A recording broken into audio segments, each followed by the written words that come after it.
Assalamualaikum warahmatullahi wabarakatuh. Selamat pagi Bu Zahra, selamat pagi teman-teman semua dimanapun kalian berada. Izinkan kelompok kami mempresentasikan materi mengenai negara hukum dan HAM atau hak asasi manusia. Sebelum mau mempresentasikan materi tersebut, alangkah lebih baiknya kelompok kami perkenalan terlebih dahulu. Yang pertama, ada Ari Husnul Rohmawati sebagai presentator, ada Putri Andini Nurmaisha sebagai presentator, ada saya sendiri Fakir Lukma sebagai presentator, ada Mutia Muhammadatun Naisa sebagai presentator, ada Anjani sebagai presentator, ada Malida Paramadina sebagai presentator, dan ada Sarah Putri Rifadi sebagai presentator. Untuk materinya yang pertama ada pengertian negara hukum dan pengertian HAM. Yang kedua ada makna Indonesia sebagai negara hukum dan prinsipnya. Yang ketiga ada penegakan HAM di Indonesia. Yang keempat ada latar belakang dan fungsi rule of law. Yang kelima hubungan negara hukum dengan HAM. Dan yang terakhir, yang keenam ada contoh kasus pelanggaran HAM di Indonesia. Pengertian negara hukum dan pengertian hak asasi manusia. Pengertian negara hukum. Secara etimologis, istilah dari negara hukum berasal dari bahasa Belanda yaitu rechtsstaat, atau dalam bahasa Inggris bermakna the state according to law. Sederhananya, negara hukum berarti memiliki makna negara yang menganut asas hukum yang memiliki kedaulatannya. Konsep negara hukum di Indonesia telah diterapkan sejak Indonesia memproklamasikan dirinya. Menurut Anonymous 2010, dalam penjelasan Undang-Undang 1945, bagian pertama tentang sistem pemerintahan negara Republik Indonesia disebutkan bahwa Indonesia adalah negara berdasarkan atas hukum. Adapun pengertian negara hukum menurut pendapat beberapa ahli. Yang pertama, menurut Johan Nasution, negara hukum adalah sebuah negara yang penyelenggaraan kekuasaan pemerintahannya didasarkan atas hukum. Yang kedua, menurut Jimli Asidiki, negara hukum adalah bentuk negara yang unik karena seluruh kehendak didasarkan atas hukum. Ketiga, menurut F.H. Botling, negara hukum adalah negara di mana kebebasan kehendak pemegang kekuasaan dibatasi oleh suatu kehendak hukum. Yang keempat, menurut F.R. Boting, negara hukum adalah kekuasaan pemegang kekuasaan tersebut, maka diwujudkan dengan cara pembuatan undang-undang. Menurut Supomo, dalam bukunya berjudul Undang-Undang Dasar Sementara Republik Indonesia, menjelaskan bahwa negara hukum adalah istilah untuk menjamin adanya tertib hukum dalam masyarakat, yang artinya memberi perlindungan hukum pada masyarakat. Antara hukum dan kekuasaan ada hubungan timbal balik. Yang keenam, menurut A. Hamid S. At-Tamimi, negara hukum atau rechtsstaat sederhana adalah negara yang menempatkan hukum sebagai dasar kekuasaan negara, dan penyelenggaraan kekuasaan tersebut dalam segala bentuknya dilakukan di bawah kekuasaan hukum.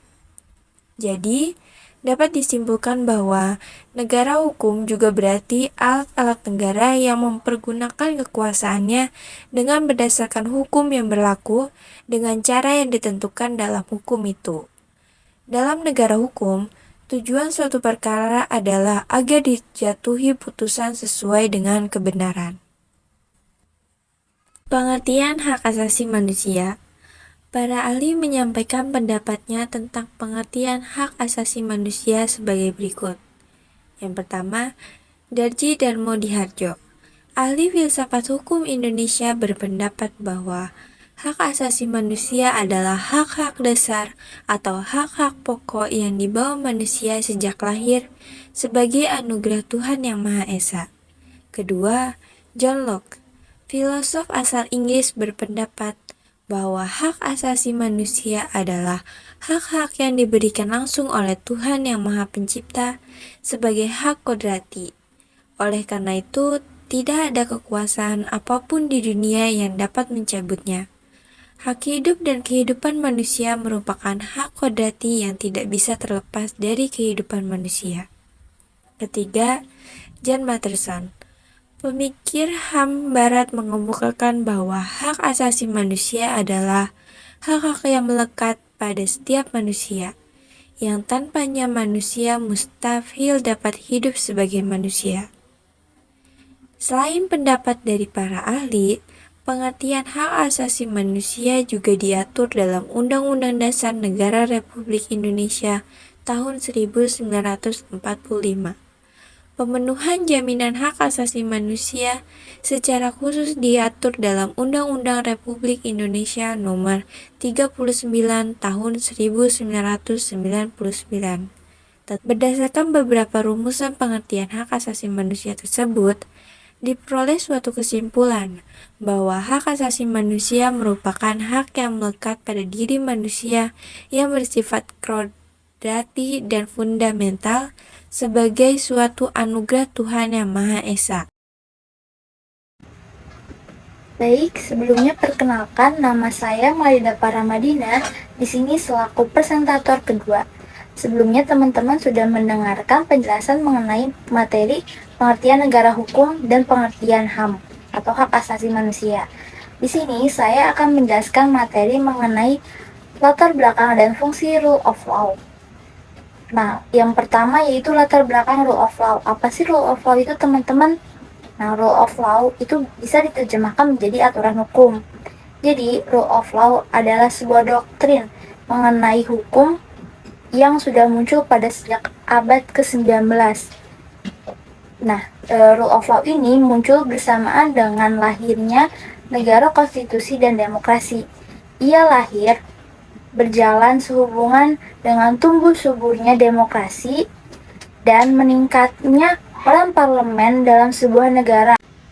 Jadi, rule of law adalah sebuah konsep mengenai common law, yaitu seluruh aspek negara yang menjunjung tinggi supremasi hukum yang didasarkan pada prinsip keadilan dan egalitarian. Nah, ada atau tidaknya sebuah rule of law dalam sebuah negara itu dapat ditentukan dari fakta yang berupa apakah rakyat tersebut atau rakyat dan masyarakat di dalam sebuah negara tersebut benar-benar diperlakukan secara adil, baik antar sesama rakyat maupun diperlakukan secara adil oleh pemerintah di atas sebuah mata hukum. Oleh sebab itu, penerapan kaidah-kaidah hukum yang berlaku di sebuah negara harus bisa menjamin perlakuan yang adil untuk masyarakatnya. Nah, apa yang sudah saya jabarkan tadi merupakan seperti gambaran singkat mengenai rule of law. Selain itu, ada beberapa faktor yang menimbulkan kelahiran dari rule of law itu sendiri. Di antaranya ada 3 latar belakang. Yang pertama yaitu diawali dengan adanya gagasan untuk melakukan pembatasan kekuasaan pemerintahan negara. Yang kedua, sarana yang dipilih yaitu demokrasi dan konstitusi. Yang ketiga, perumusan yuridis dan demokrasi konstitusional merupakan konsepsi negara hukum. Jadi bisa kita simpulkan 3 faktor yang melatar belakangi ini adalah atau yang melatar belakangi rule of law itu disebabkan oleh demokrasi dan konstitusi. Materi selanjutnya yaitu fungsi rule of law. Fungsi rule of law pada hakikatnya merupakan jaminan secara formal terhadap rasa keadilan bagi rakyatnya dan juga keadilan sosial bagi rakyat Indonesia. Dan ini diatur dalam pembukaan Undang-Undang Dasar 1945.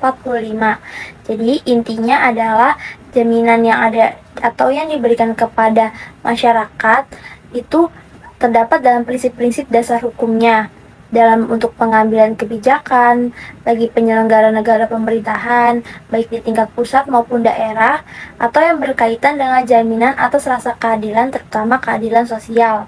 Nah, penjabaran dari prinsip-prinsip dan fungsi rule of law ini secara formal termuat dalam pasal-pasal yang ada di Undang-Undang Dasar 1945, yaitu diantaranya adalah yang pertama, negara Indonesia adalah negara hukum, terdapat dalam pasal 1 ayat 3. Yang kedua, kekuasaan kehakiman merupakan kekuasaan yang merdeka untuk menyelenggarakan peradilan, penegakan hukum, dan keadilan, terdapat dalam pasal 24 ayat 1. Yang ketiga, segenap warga negara bersamaan kedudukannya di dalam hukum dan pemerintahan, dan wajib menegakkan hukum dan pemerintahan itu dengan tidak ada kecualinya, terdapat dalam pasal 27 ayat 1. Yang keempat, dalam bab 10A tentang hak asasi manusia atau HAM, memuat 10 pasal, antara lain bahwa setiap orang berhak atas pengakuan, jaminan, perlindungan, dan kepastian hukum yang adil, serta perlakuan yang sama di depan hukum, terdapat dalam pasal 28D ayat 1. Poin terakhir atau poin kelima, yaitu setiap orang berhak untuk bekerja serta mendapat imbalan dan perlakuan yang adil dan layak dalam hubungan kerja, terdapat dalam pasal 28D ayat 2. Dan 5 poin tersebut merupakan prinsip atau fungsi dari rule of law yang terdapat dalam pasal-pasal Undang-Undang 1945. Saya rasa itu saja yang bisa saya sampaikan mengenai materi latar belakang dan fungsi rule of law. Untuk materi selanjutnya akan disampaikan oleh presentator ketiga. Sekian, terima kasih. Baik, di sini saya akan menjelaskan makna Indonesia sebagai negara hukum dan prinsip-prinsipnya. Indonesia merupakan negara hukum. Pernyataan ini sudah tertuang dalam Undang-Undang Dasar 1945 Pasal 1 Ayat 3 yang berbunyi, Negara Indonesia adalah negara hukum.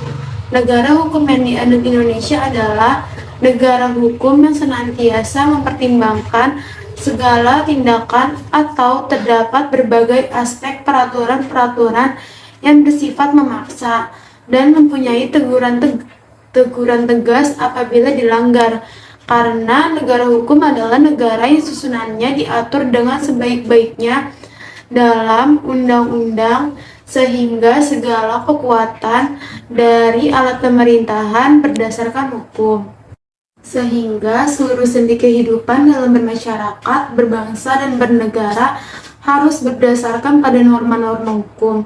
Artinya, hukum harus dijadikan sebagai jalan keluar dalam penyelesaian masalah-masalah yang berkenan dengan perorangan maupun kelompok, baik masyarakat maupun negara. Indonesia telah menetapkan dirinya sebagai negara hukum. Pengertian dari negara hukum sendiri adalah konsep negara yang didasarkan pada keyakinan bahwa kekuasaan negara itu harus dijalankan sesuai dengan hukum yang adil dan baik. Negara hukum mensyaratkan bahwa semua tindakan negara itu ditunjukkan untuk menjamin kepastian hukum, dilakukan atas dasar kesetaraan, mempresentasikan unsur-unsur legitimasi demokrasi, dan memenuhi tuntutan akal. Representasi Indonesia sebagai negara yang diperintah oleh hukum tentu harus sangat didukung dan didorong. Hal ini karena adanya unsur-unsur yang baik dalam upaya untuk menjadi negara hukum. Unsur-unsur tersebut adalah seperti penghormatan terhadap hak asasi manusia dan martabat manusia, pemisahan kekuasaan, serta penyelenggaraan pemerintahan berdasarkan konstitusi negara. Namun, adanya peradilan administrasi dalam sengketa antara warga negara dengan negara menunjukkan kurangnya kebebasan mutlak bagi warga negara, penyelenggara negara, dan lembaga negara untuk membentuk kehidupannya sendiri. Negara dengan hukum yang baik dan adil mengatur bagaimana warga negaranya itu harus bertindak sebagai warga negara yang baik, taat hukum, dan memastikan bagaimana pemerintah harus melaksanakan tugas dan tanggung jawabnya. Mengatur perwujudan Indonesia sebagai aturan hukum yang mengatur semua urusan rumah tangga dengan baik dan akurat tidak dapat dipisahkan dari rakyatnya. Dengan penduduk yang patuh pada hukum yang berlaku, maka bangsa Indonesia akan menjadi negara hukum yang seharusnya. Ini karena hukum adalah perintah dan aturan yang harus dipatuhi oleh warga negara. Semua warga negara harus menyadari bahwa Indonesia adalah negara hukum, bukan kekuasaan. Oleh karena itu, segala sesuatu yang dilakukan dalam berbangsa dan bernegara harus dilakukan sesuai dengan peraturan perundang-undangan yang berlaku. Kita harus mencapai supremasi hukum menjadi lebih nyata ketika pemerintah dan semua warga negara mematuhi hukum yang diberlakukan oleh negara. Dan ketika aturan hukum bekerja dengan baik, itu menciptakan kondisi yang ideal untuk pembangunan dan kemajuan suatu bangsa. Untuk materi prinsip-prinsipnya akan dijelaskan oleh teman saya. Prinsip-prinsip Indonesia sebagai negara hukum. Prinsip-prinsip yang tercantum setiap pasal-pasal yang ada di dalam Undang-Undang Dasar Negara Republik Indonesia tahun 1945. Titik utama dari aturan hukum yaitu jaminan adanya suatu keadilan bagi masyarakatnya, khususnya pada keadilan sosial. Prinsip-prinsipnya adalah sebagai berikut. Yang pertama ada dalam Undang-Undang Dasar 1945, Pasal 1 Ayat 3. Negara Indonesia adalah negara hukum. Di dalam pasal tersebut menjelaskan bahwa negara Indonesia adalah negara hukum. Dari bunyi pasal tersebut, dapat ditarik kesimpulan bahwa negara Indonesia berdasarkan hukum dan bukan berdasarkan kekuasaan belaka. Hal ini berarti bahwa negara Republik Indonesia adalah negara hukum yang demokratis berdasarkan Pancasila dan Undang-Undang Dasar 1945, menjunjung tinggi hak asasi manusia dan menjamin semua warga negara bersamaan kedudukannya di dalam hukum dan pemerintahan serta wajib menjunjung hukum dan pemerintahan itu dengan tidak ada kecualinya.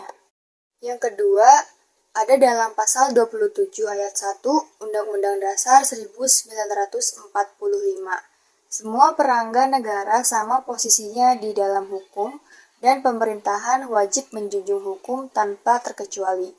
Pasal 27 ayat 1 tersebut menjelaskan tentang prinsip equality before the law, atau asas persamaan di hadapan hukum.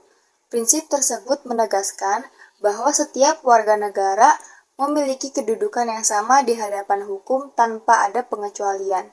Prinsip equality before the law dalam pasal 27 ayat 1 ini juga ditegaskan dalam Undang-Undang Nomor 48 Tahun 2009 tentang kekuasaan kehakiman, tepatnya pada pasal 4 ayat 1. Berdasarkan pasal tersebut, pengadilan mengadili menurut hukum dan tidak membeda-bedakan orang.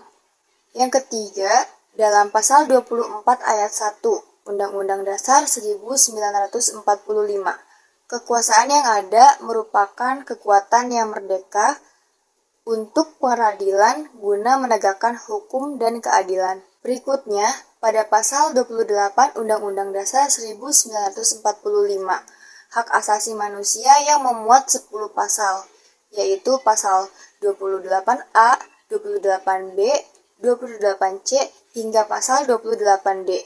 Yang terakhir, ada setiap orang berhak atas jaminan, perlindungan pengakuan, serta kepastian hukum yang adil dan perlakuan yang sama di hadapan hukum. Selanjutnya, saya akan melanjutkan materi sebelumnya, yaitu mengenai hubungan negara hukum dengan hak asasi manusia.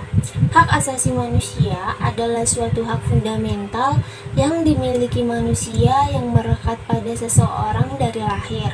Hak asasi manusia tidak dapat dirampas atau dicabut keberadaannya. Selain itu, untuk kehormatan, hak asasi manusia juga harus dihargai, dipelihara, dan dijaga oleh negara, hukum, pemerintah, bahkan semua orang. Hubungan antara negara hukum dengan hak asasi manusia sangat erat dan saling berhubungan dan tidak dapat dipisahkan. Kenapa? Karena suatu hukum berfungsi untuk melindungi hak asasi manusia itu sendiri. Selain itu, semua perilaku manusia di suatu negara selalu berdasarkan hukum. Semua hak terikat oleh hukum dan ada bukti bahwa hukumlah yang mengikatnya. seperti konstitusi yang memuat pengaturan hak asasi manusia agar ada jaminan negara terhadap hak-hak warga negaranya.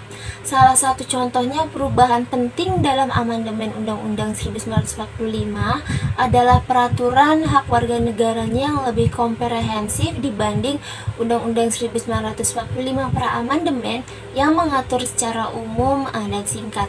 Kemudian catatan pelanggaran pada hak asasi manusia yang buruk di era pemerintah Orde Baru di bawah Presiden Soeharto memberi kita pelajaran bahwa setidaknya pengaturan hak-hak warga negara harus lebih rinci di dalam konstitusi. Amandemen Undang-Undang 1945 juga membuat peranata peradilan melalui Mahkamah Konstitusi untuk menggugat perundang-undangan yang melanggar hak-hak warga negara sebagaimana diatur dalam konstitusi. Sebagai negara hukum yang demokratis, tentunya Indonesia telah mengamati berbagai instrumen hukum internasional, termasuk perubahan mendasar dalam politik penegakan hak asasi manusia setelah reformasi 1998. Oleh karena itu, hak asasi manusia memang harus dilindungi. Jika dalam suatu negara hak asasi manusia tidak dilindungi, maka negara tersebut bukan lagi negara hukum, akan tetapi negara diktator dengan pemerintahannya yang sangat otoriter. Nah, dari sini dapat terlihat jelas bahwa hubungan antara negara hukum dengan hak asasi manusia adalah hubungan yang mana bukan hanya dalam bentuk formal semata, dalam artiannya bahwa perlindungan hak asasi manusia merupakan ciri utama atau konsep dari negara hukum tersebut. Tapi juga hubungan tersebut dilihat secara material. Hubungan secara material ini bisa digambarkan dengan setiap sikap tindak penyelenggara negara yang harus bertumpu pada aturan hukum sebagai asas legalitas. Penegakan hak asasi manusia di Indonesia. Hak asasi manusia akan terus melekat kepada individu sebagai anugerah Tuhan Yang Maha Esa. Akan tetapi dalam pelaksanaannya, penegakan HAM di Indonesia masih belum maksimal. Hal tersebut menjadi tantangan bagi bangsa Indonesia untuk mengatasi hambatan dalam penegakan HAM. Tantangan penegakan hak asasi manusia. Yang pertama adalah lingkungan nasional Indonesia. Masyarakat menuntut pemerintah membuat hukum yang aspiratif sehingga bisa mengakomodasi kepentingan-kepentingan warga negara. Hal tersebut dilandasi oleh penegakan hukum yang tegas dan konsisten sesuai dengan asas hukum yang bersifat universal. Lalu selanjutnya ada lingkungan internasional. Indonesia memiliki jumlah penduduk yang begitu besar sehingga membuka peluang bagi negara-negara produsen untuk memasarkan produk-produknya di Indonesia. Oleh karena itu, timbul tuntutan untuk menciptakan iklim usaha yang dapat menguntungkan produsen dan pemerintah Indonesia.